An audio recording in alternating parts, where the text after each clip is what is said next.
So 2022 is over. We're rolling into 2023. I'm not sure if that's a good or a bad thing, but it's happening, so let's embrace it. In this video, I want to walk through the real estate market here on Hilton Head, and I'm going to touch on what I believe are the 4 most important data points when it comes to figuring out where the real estate market is. That's going to be price, and we're going to look at the prices in the past, prices now, where are prices going to go.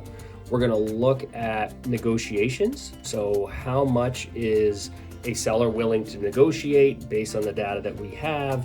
We're going to look at the average days on the market. This is going to help us for future reference. Are we seeing that homes are sitting a little bit longer? Does that mean we'll have more negotiations?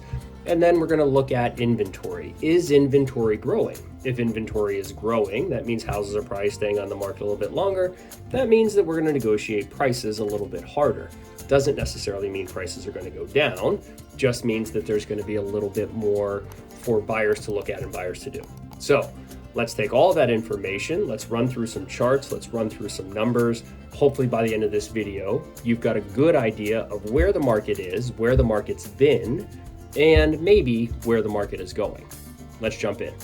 So the first chart that we're going to look at here, this is going to be our sales numbers. So we're going to look at overall sales numbers for the island. We're going to look back from 2008 all the way to 2022. And then what we're going to do is we're going to break down 2022 in the next slide to be able to show what we look like on a monthly basis. So real obvious here, we've been gaining value since 2020, and it doesn't seem to be stopping. I know there's been a lot of concern that prices are going down, we're going to lose value.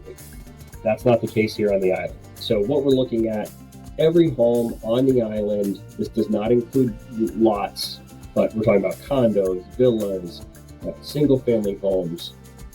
Anything that's on the island is included in these charts. And what we're seeing, obviously, is that prices are going up year over year. Now, if we go through and we look at month over month in the year of 2020, what you're seeing here is exactly what has happened. We hit a peak in June. Things started to slow down. Interest rates went up. Everybody got a little bit scared. We started to come back down, right? Arrows go up, arrows go down. But then this fall's been really interesting. We went back to June prices. We've exceeded June prices in December. So what does that mean for the future? I don't know. I have a hard time saying that prices are going to go up, knowing the economy, knowing that interest rates are being messed with by the Fed. Layoffs are all over the place, coming from huge companies. The stock market's in shambles. Yet our property values are still going up. Do I believe that's going to continue in the future? I don't know. I really don't know. I don't think so.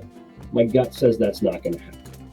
But the data is telling us that we have been going up. So to be determined whether that happens or not, my guess, we stabilize. And I got a little bit of information coming up that'll kind of support that. So now let's take a look at our average negotiations. So average negotiations, essentially what I'm looking for here is at what price was the property listed at the time that it went under contract, and what price did it sell for? So what's that gap between the list price at the time of contract and the sales price when all is said and done? If you look at this graph here, I mean, it's outrageous, right? Everything happened basically in July of 2020, and we just hit the boosters and kept going. So prior to the pandemic, we're looking at about a 4% negotiation on the prices of homes. Sellers are willing to negotiate about 4% on average. We get to 2020, there are no negotiations. So if I scroll down to the next the next slide here, this is the actual monthly data for that chart. You can see 2021, nearly no negotiations. Halfway of 2022, almost all of 2022, nearly no negotiations. What's interesting is we're starting to see a little more negotiating coming in September, October, November, into December. So you're looking at about 2% in September and October, even in November, and now you're at almost 3% in December. Last slide showed that prices went up in December, which they did, but that those homes were negotiating a little bit more. So my guess, they're sitting on the market a little bit longer, therefore people are willing to negotiate. What's probably happening is sellers are still chasing the highs of the market. They're chasing those June highs. They're pricing their homes up at the peak. They're sitting on the market for a little bit. They're lowering a little bit, but they're getting more than honestly, they're getting more than the peak as of December. January might be a little bit different. But interestingly, we're starting to negotiate a little bit more than we used to, meaning that the market is cooling a little bit and that buyers have some negotiating power and sellers have a reason to negotiate, probably not getting as many showings, not getting as many offers as they were originally back when the market was crazy. So now let's look at days on the market. How long is the home sitting before we're going under contract? And you can see in what we'll call a traditional or normal market pre-pandemic, we're looking at about 140 days on the market before we go under contract. That all changed in July of 2020. Everything in our world with regard to real estate changed in July of 2020. The days on the market dropped to nearly nothing, and that is again what has created. It's a lack of inventory, buyers outbidding each other, homes staying on the market for a couple of days, being bought for over asking price. It just was wild. And if you were anywhere near the real estate market, you understand all those things that I'm saying. So normal market, 140 days. If you look at the actual details of 21, 22, you can see how everything just starts to kind of to drop.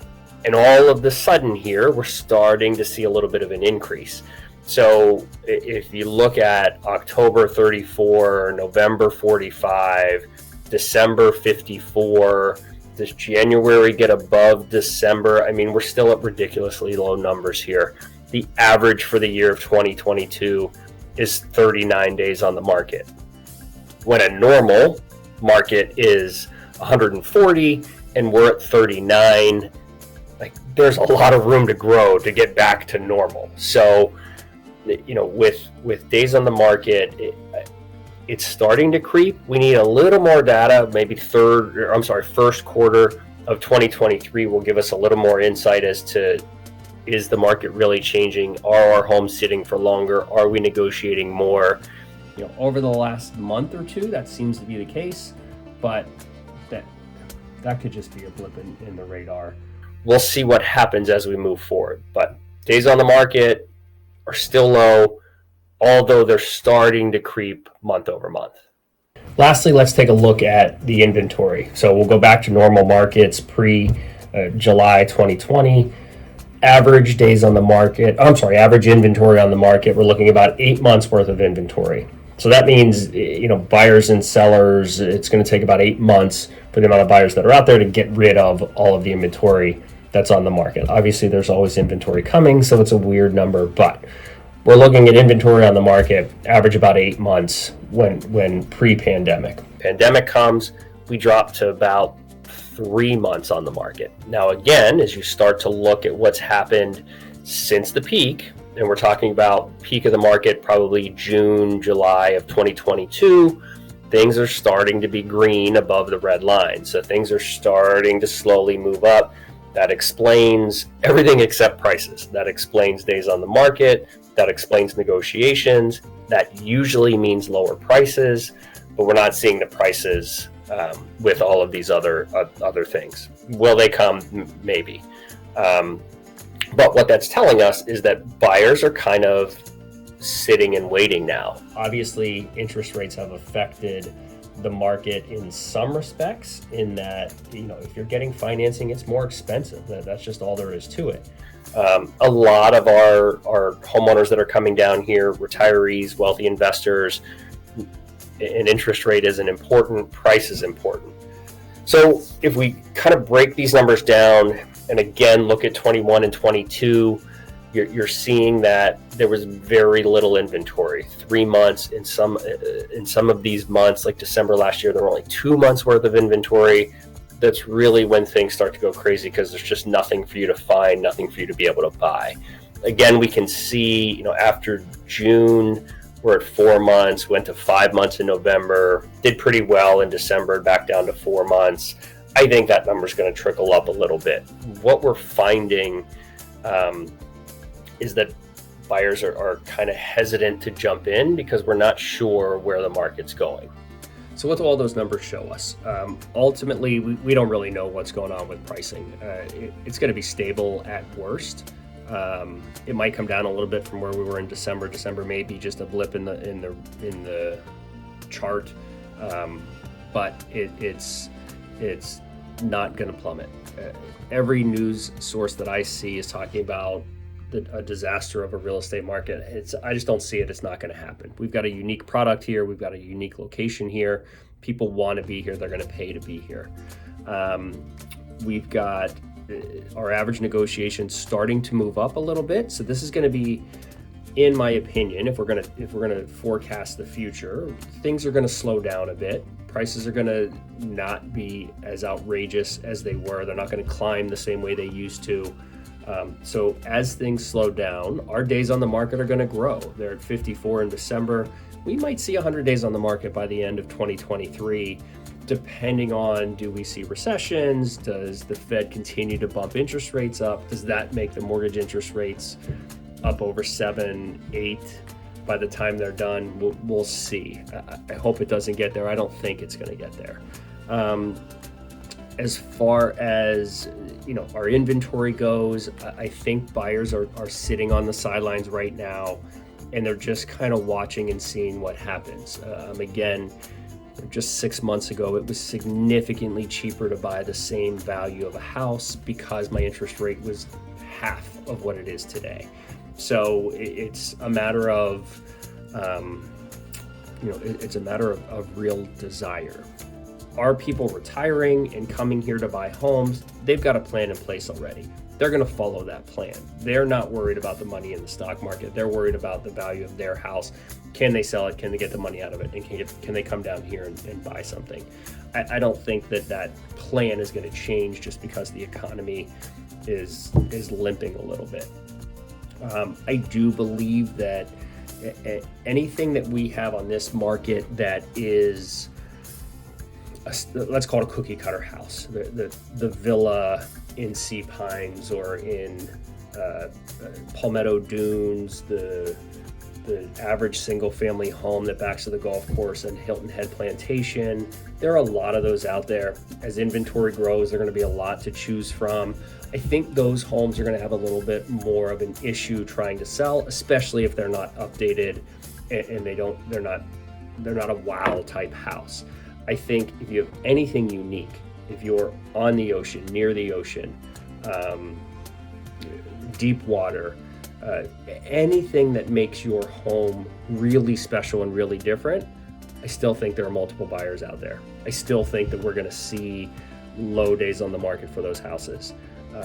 I think it's a matter of having something different. And if you've got something different, there are still buyers out there. There are buyers that want to buy. Our phones are ringing. They just are right now in the process of just kind of looking and seeing what's happening. But they're thinking about it and they're here. So in my opinion, 2023 will be a little bit slow. It might be a tiny bit painful, but it's not going to be 2008 painful. And we're going to get through it. We're going to get through it. So hope this information helps.